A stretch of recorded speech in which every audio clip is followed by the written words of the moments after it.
We cruise, we travel, and of course that does mean that we stay at hotels, typically before or after a cruise. Well, we had a situation over the last year at a hotel, and honestly, it made me rethink hotel breakfast and more. And something that I said to Frank is this would never have happened on a cruise. In this video, I'm going to share with you this story as well as a Q&A and our next cruise reveal. Hi there, I'm Ilana from the website lifewellcruise.com. Welcome back to my channel. Now, I assume if you're here, we probably know each other a little bit, so I would love it if you enjoyed this video, if you give it a big thumbs up, as well as subscribe if you haven't done so already. Now, let's get right into that hotel story. Then I have 5 questions to go through. A little bit of a personal note as well, and then I'm going to share with you. I'm actually pretty excited about this one. Our first cruise of the new year. Okay, so here's the hotel story. And by the way, in addition to like the bad hotel story, I do want this video to be helpful. So I'm going to share like some hotel recommendations, at least in Florida, that I think are good hotels. So what happened at the hotel and why would this have never happened on a cruise? Well, this was actually pretty gross, but we stay at a hotel. And by the way, this is at the side of the highway because we are driving to Florida. So this was like in North Carolina. So my expectations are not super high. This was still a brand name hotel and it was like a decent hotel, but you know, not fancy schmancy, in South Beach or anything like that. But what happened is we sleep, everything was fine, get up in the morning, breakfast is included, which I do like on a road trip because then you can take breakfast and you can get on the road as quickly as possible. And for us, it's actually about 24 hours to drive to Florida. And my parents, by the way, spend the winter in Florida. And if we're going to spend a couple weeks, I like to have my car there as well. Anyway, back to the story. So we go over to the breakfast area. Frank goes to pack up the car. I'm like at the breakfast area and I go to put an English muffin into the toaster. As I do that, I see there's a little bit of mold on the English muffin. Not good. But still, I'm like, oh, it can kind of maybe happen. Maybe there's one. I look over at the English muffins, the rest of them, and there's mold on several of them, like little bits of green. So it's really, really gross. So of course I'm not going to eat this, but I see that somebody's working there. So I try to tell him about that because they really should remove this. And I figure it was put out by mistake, obviously. Anyway, he has his headphones on. He doesn't seem to understand me. He's like pointing and yeah, does nothing, walks away. So I went over to the front desk and I tried to let her know a little bit quietly that they should remove the English muffins because of course it's a health concern. Am I right? Anyway, her response was like, I work at the front desk. What do you want me to do? So I was like, well, there's moldy English muffins. So, and I told her, I told the other guy, he didn't seem to understand. She's like, no, he doesn't understand. So I said, well, somebody should remove the moldy English muffins. Then anyway, I asked if there's maybe a manager there. Of course, there's no manager. In any case, I ended up going to tell the people that were in the area eating about the English muffins because at the very least, I didn't want other people to get sick. Now, the one thing that came to me, we left super annoyed, and I'll never go back to the hotel, so it's almost irrelevant.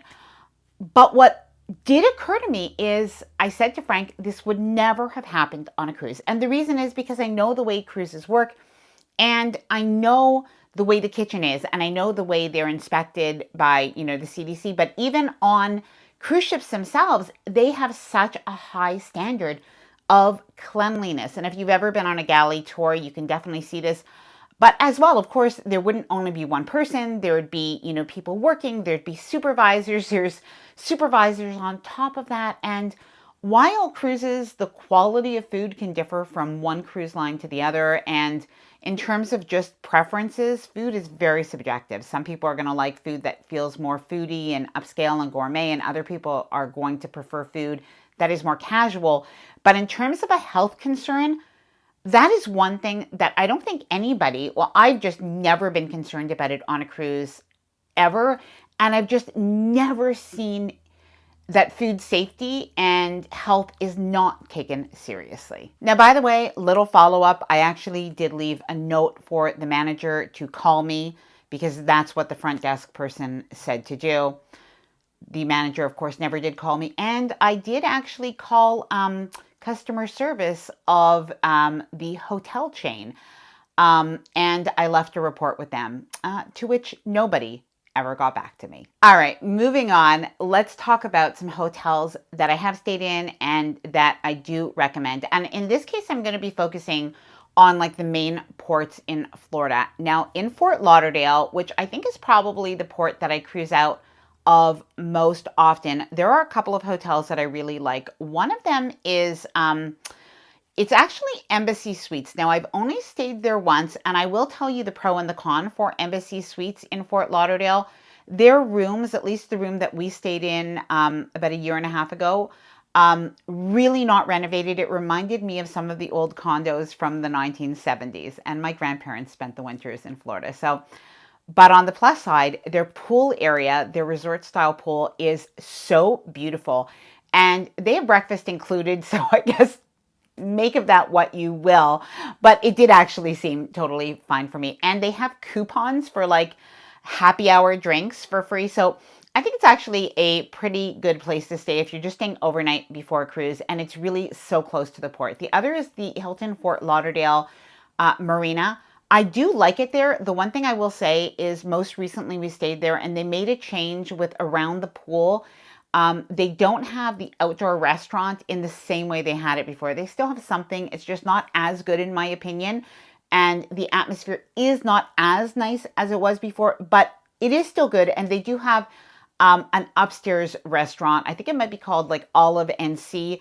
That is quite good. So, you know, I think that that is definitely a good hotel. But my new favorite hotel, and it is pricey, is Pier 66. And by the way, it's been recently renovated. It's more of a resort hotel. I would say if you have a couple of days and look at the pricing, because I took a look and the price from one day to the other could differ by about $200. So if it's that big a difference, you know, and it's cheaper, like in the $350 range, I would say that is a good deal for what you're getting. You have an incredibly gorgeous resort style pool and area.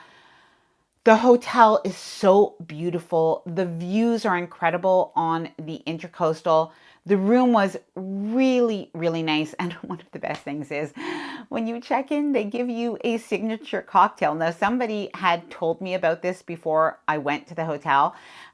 They said, make sure you say yes to the signature cocktail. It's like a frozen ball of like a strawberry or something, like an iced strawberry. And then they put Prosecco over it. So the ice ball of strawberries sort of melts into it. Really, really good. And I would say it feels like that little bit of luxury. And it is right on the Intercoastal, and you could take the water taxi. Now in Miami, some recommendations include the Marriott at Biscayne Bay, the Hilton at Biscayne Bay. They're right next door to each other. The Intercontinental in Miami is quite nice. And if you're looking for a more affordable option, we stayed at Citizen M. It is a very basic hotel, definitely almost like dorm room style, if I could explain that. But honestly, it was still really comfortable. And if you're just looking for a pre-cruise night hotel, I think that this was a pretty good one. Now, if you're leaving from Port Canaveral and you're looking for a reasonably priced but still nice hotel, we stayed at Holiday Inn Express. And honestly, this was really nice. They had a nice pool, better than I would have expected. I guess Holiday Inn Express, I just didn't expect much, but the location is absolutely fantastic. It's about a half an hour walk to the port, but otherwise you can Uber and it's just about 5 minutes. Definitely a good one. Now, please let me know down in the comments. This will just be helpful for other people. Any hotels that you recommend in Florida, let us know down in the comments below. Now, I do know I had some questions about hotels in Europe, and I will talk about that in a future video. Now, a question that some people had is, have I ever done a Christmas cruise? And am I doing a Christmas cruise? So no, I'm not doing a Christmas cruise this time, although at the time that I'm filming this, we are going to be driving to Florida in a couple of days. So I should be in Florida for Christmas, and I love the way things are decorated at Christmas time. You know, and instead of white snow, you've got white sand. So I absolutely love it. We did a Christmas cruise one time, and I thought it was really magical. It was a princess cruise. And the nice thing about it is they actually had Santa on Christmas morning, and somebody, maybe an elf, read a Christmas story to the young children. They had presents for all of the kids. There was sort of a Christmas concert. And by the way, they also sang some Hanukkah songs, which was nice. And just overall, it was a really festive atmosphere. Lots of Christmas music, Christmas pajamas, like on Christmas morning from people. It was really sweet. I would say about the Christmas music, it's my little bit of a pet peeve. I actually really like Christmas music, even in the mall and stuff, up until Christmas. But once Christmas is done, I do not want to hear it until the next year. Like, play it again, next year, maybe at the end of November. But there was Christmas music, I think, up until, I think on the 27th, I was like, when is this going to stop? Anyway, just my 2 cents. Would I ever cruise to Australia and New Zealand? And what is my dream cruise? So yes, absolutely. I would love to cruise to Australia and New Zealand. In fact, when I met my husband, Frank, years ago, one of the things he told me is he really wanted to go to Australia. So that's definitely on our sort of wish list. I will tell you, I have a little bit of anxiety over a very long flight and travel day. So that's sort of what's keeping me away from the Australia, New Zealand. I'll have to work myself up to that. I've definitely been working myself, up to flying with less anxiety. It's definitely improving as I am flying more. But longer flights make me more anxious. Connecting flights make me more anxious. Like, the anxiety is still there. So I don't know. The other thing is Asia, maybe Japan. I have only heard good things in terms of how the culture is so different. And I think that that's one of the nice things about travel, is actually experiencing things that are different from what you have day to day. So that's really like a dream. I don't think it'll be for next year, because I think it will take more planning. But in terms of like a bit of a dream cruise and bucket list itinerary, one of them is actually British Isles. We've never done that. And I'd like to cruise out of Southampton. That is an area that we haven't been yet. So I don't know. I don't have it planned yet, but maybe in the next year. Please do let me know, what is your dream cruise, or what is one of the best ones that you've done? Let me know down in the comments below. And by the way, I am also going to do like some sort of larger recap and maybe Q&A in the new year. So we'll chat a little bit more even about some of the best cruises that I've done, and maybe even some of the ones that I don't recommend as much. But let me know any questions and things like that down in the comments below. All right, I love this next question, and it is going to lead into my next cruise that we are very excited for. And this is going to be very different for us. Okay, so the question is, are there any cruise ships and cruise lines that really have some adult-only areas? And this is just because, of course, there are a lot of people who love cruising with kids and families cruising, but sometimes people don't want to actually, be in an area with children all the time. Now, this person said that they actually stayed in Celebrity Retreat, and they really liked that vibe. So not every cruise line is going to have that vibe, but there are definitely some adult-only areas, or let's just say less family-focused. So Norwegian Cruise Line, the Vibe Beach Club, that you can pay a little extra for, and you don't have to be in a suite. So that is pretty nice. And I think it might be 18 plus, or otherwise it is 16 plus. Definitely, I think that is a really good option. Now, if you like something similar to the Retreat on Celebrity, you might really like staying in the Haven or MSC Yacht Club, but these are not adult-only areas. And I can say I've heard from some people for the Haven that if you're going to go and you're going to take a cruise during a time where kids, are on break, you are going to find families there. So that's just something to keep in mind. And MSC Yacht Club is actually family friendly, but in our experience, even though we did cruise while there were families on board, there were just a few children, and in our experience, they were actually quite well behaved. Now, something that you wouldn't think of necessarily is that on Carnival, they actually have the Havana area that, if I'm not mistaken, kids have to be 13 plus for that area, but you also have the Serenity area, which is actually free, and it is adult only. Now, in Holland America, you have a retreat area, I think it's called, but basically you can rent some cabanas. There's a hot tub there. It is very pretty, and I hope I'm not forgetting any. But on Princess, you do also have the sanctuary area on any of their ships before the Sphere class. So on, for instance, Enchanted Princess, Regal Princess, they have the sanctuary area, and you could pay per day there if you like. I think it might be about $40 or $50 per day, but that really is adult only. Now, there is on Star Princess and on Sun Princess, there is an area called Sanctuary, and they actually have an adult only pool area, or it might be 16 plus. And that area, you have to book in the Sanctuary Collection cabins, but that is very, adult focused. Which leads me to our next cruise reveal. So we're not doing a Christmas cruise, and we're not doing a New Year's cruise, although we've done that before. And that, I think a New Year's cruise might be one of my favorite things to do. I'll have to do it again in the future. But we are doing a cruise on Star Princess on January 3rd. Super excited. We are going to Grand Turk, Princess Cays, and Amber Cove. I've never done anything in Amber Cove before, so let me know any recommendations you have down below.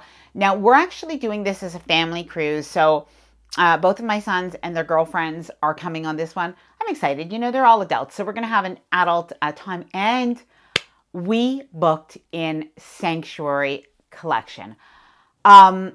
Now, just to let you know, this is probably a splurge for us that we might only do once, because I booked this about a year ago. And at the time, they had like a promotion that upgrading from a balcony with the Premier package to the Sanctuary Collection was, honestly, it might have been maybe $500 or so per person more to have this. And of course, I'm talking about with everything included. And Sanctuary Collection does include so many perks. So I am going to do a video on Sanctuary Collection and our experience. I hope we like it as much as we think. And I did in the past when I was on Sun Princess, we actually stayed in like a mini suite and in the Sanctuary Collection cabin.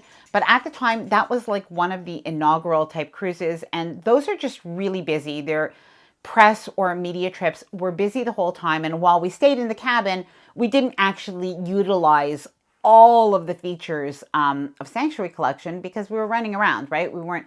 This is a vacation. And by the way, I always let you know, I'm always transparent. So this is something that we're paying for completely on our own. But really, very, very happy to do so. And I do really hope that my kids like it. One thing that we did say is we have to tell one of my son's girlfriends, Ethan's girlfriend, it's actually her first cruise. So we will have to warn her to not get spoiled.